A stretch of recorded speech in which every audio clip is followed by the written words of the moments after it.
Alam mo, Ayen, 2 years na pala kayong married ni Franco, no? Oo. Oh my I cannot, gosh. sabi ko, tama ba yung nababasa ko? 22 years. Oh my God. Alam mo, kahit kami, parang ang bilis ng panahon, ang dami-daming nangyari, nagkaroon kami ng maraming anak, gano'n. And then we look at our kids, oh my gosh, we're like really 22 years married, you know. And Mm-mm. we just celebrated our anniversary. You know, it's really cause for celebration kasi, Yes. hindi namin akalain na tatagal ng gano'n, and like what I always tell people, kasi they always ask me, what do you do? Why are you still together? Parang inaabangan nilang maghiwalay kami. May ganun, bakit hindi ba pwedeng magtagal? Alam mo yung ganun. So, it's really, really challenging because akala nila being married is easy, it's all, bed of roses. Actually, hindi. Maraming trials na dumating. Pero alam mo yung kinaya naming dalawa kasi we want to really be together and really, alam naman namin na may trials lahat ng marriage, di ba? And iba yung may kasunduan kayo na, lalabanan natin to and kung ano man yung differences namin. Kasi magkaiba kami ni Franco in so many ways. Mm. I'm introverted, si Franco kabaliktaran. Ako Mm-mm. yung tahimik, si Franco yung social butterfly, ganon. Yes. So, we complement each other. Kumbaga parang, alam niya, nire-respeto niya yung space ko, yung boundaries ko.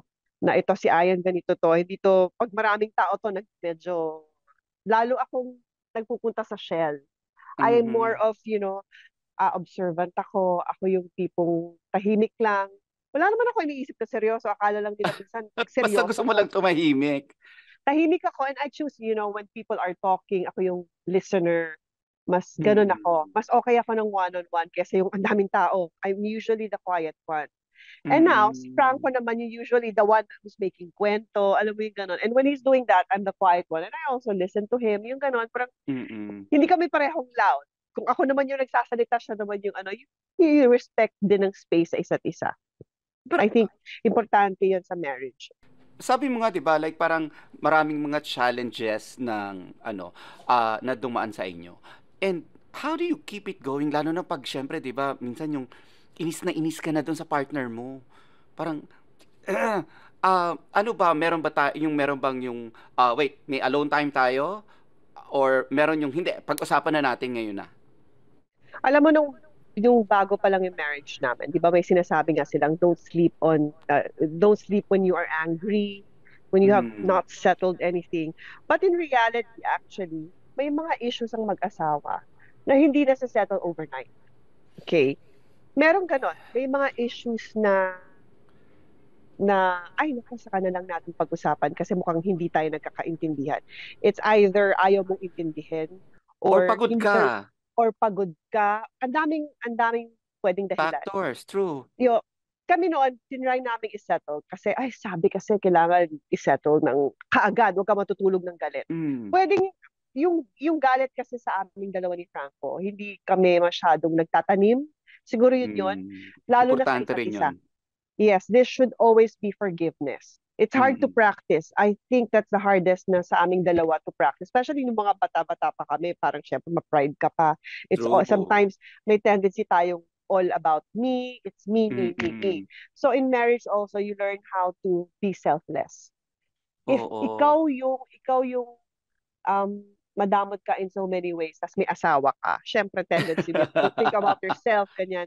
But like what I said, hindi nag-work sa amin yung pag-usapan na natin ngayon yung hindi nag-work. You know why? Because time will come that you will understand what the other person is saying without the pride. Yung pride, it takes time to lose it. It takes time to practice yung walang pride eh. Medyo matagal Mm. yan.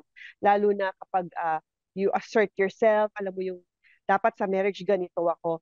You learn a lot of uh, like not just forgiving each other, it's also being selfless. Yung, alam mo, may Mm. reason why you're together eh. Hindi dahil yan, si Franco will serve all my needs, and, ako din sa kanya. Hindi ganon. It always has to be balance, I guess. Mm. And yung pagka galit yung isa, wag mong sabayan. Yun, nag-work. Kasi dati hindi ganun. Pareho kaming sabay magalit. And then we learned the hard way though, you know. Mm. Natutunan namin na such a waste of energy to be mad all the time in a marriage or in any Tr- relationship. True. That Yeah. is so true. Nakakapagod yan, ano, pag yung parati kang galit doon sa kasama mo. Oo, oo. Napag-usapan na rin namin, well, natutunan namin actually yung, ay, mainit ang ulo nito, hindi niya kayang intindihan kasi it's all emotion. Pag puno ka ng emosyon, hindi kayo magkakaintindihan. So ako din, natuto rin akong medyo, okay, relax, Ayen. Kung Mm. isipin mo to pag medyo malamig na yung ulo mo, pag masyado ka maraming emosyon, hindi mo yun maiintindihan. So, alam na ni Franco ngayon, yung to step away, iiwan ko muna yan. Iwan niya ako ng mga ilang oras.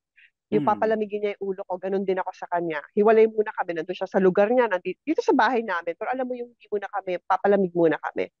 It Mm. works that way.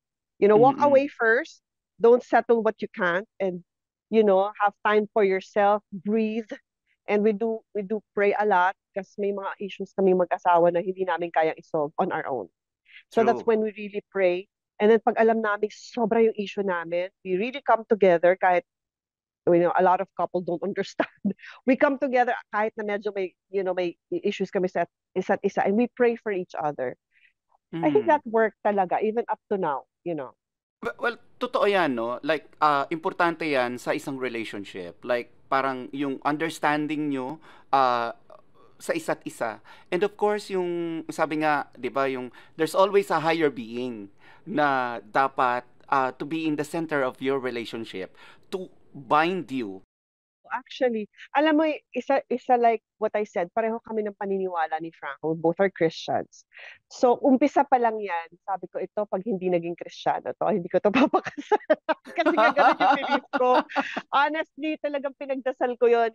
Parang ang hirap kasi ng iba, iba ang paniniwala. It's really different. At eventually, marirealize mo na balakid siya sa isang marriage kung hindi kayo pareho ng belief. Hindi, totoo din yan. Totoo din.